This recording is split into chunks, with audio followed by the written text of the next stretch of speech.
তাহলে কি অবস্থা তোমাদের? আশা করি সবাই ভালো আছো, তাই না? আজকে আমরা কি শিখবো? এই বোতল দিয়ে চাপ, আসলে চাপ কিভাবে কাজ করে আমরা এই জিনিসটা শিখবো। তো দেখো, দৈনন্দিন জীবনে আমাদের শরীরে কিন্তু প্রচুর পরিমাণে বাতাস চাপ দেয়। এই চাপটা আমরা আসলে বুঝতে পারি না। আর এই চাপটা তুমি যদি মাপতে চাও তাহলে মাপবো কিভাবে?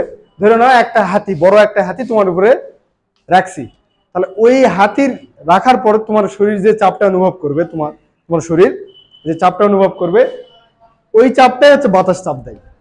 সেম যে হাতি রাখলে তোমার উপরে যে চাপটা তুমি অনুভব করবে, সেম বাতাসও বাইরে থেকে একটা চাপ দেয়।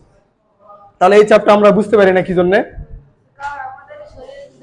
হ্যাঁ, তাহলে আমাদের শরীরের ভিতরে এক ধরনের কিসের চাপ আছে? রক্তের চাপ আছে, তাই না? এই রক্তের চাপ কি করে? রক্তটা বাইরের দিকে আমাকে একটা ধাক্কা দেয়। সেম ভাবে বাতাসও কি করে? বাইরে থেকে আমার শরীরের উপর ধাক্কা দেয়। এই দুইটা চাপ সমান হওয়ার কারণে, কিছুটা সমান হওয়ার কারণে এই চাপটা আমরা বুঝতে পারি না, মানে বাতাসের চাপটা আমরা বুঝতে পারি না। কিন্তু এই তোমাকেই যদি আমি নিয়ে এবার স্পেসে যাই, মহাকাশে যাই, তাহলে ওখানে তো কোনো বাতাস নাই। তাহলে ওখানে যেই তোমাকে নিয়ে যায় রাখবো, তুমি বাস্ট হয়ে যাবে, মানে ভিতর থেকে তোমার রক্তটা ছিটকে বের হয়ে যাবে, তাই না? এটা কেন হবে? কারণ ওখানে বাইরে থেকে কোনো বাতাসের চাপ নেই। তাহলে আমরা এই বোতলটা দিয়ে এই চাপটা আজকে পরীক্ষা করবো, আসলে কিভাবে কাজ করে চাপ। তাহলে ধরো দেখি, বাতাসটা বের করো।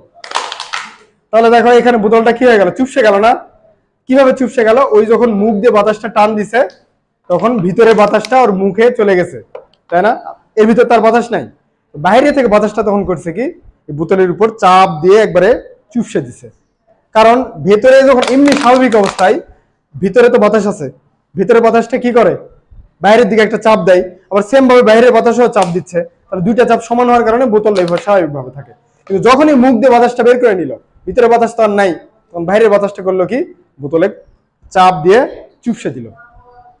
তো এই হচ্ছে চাপের পরীক্ষা।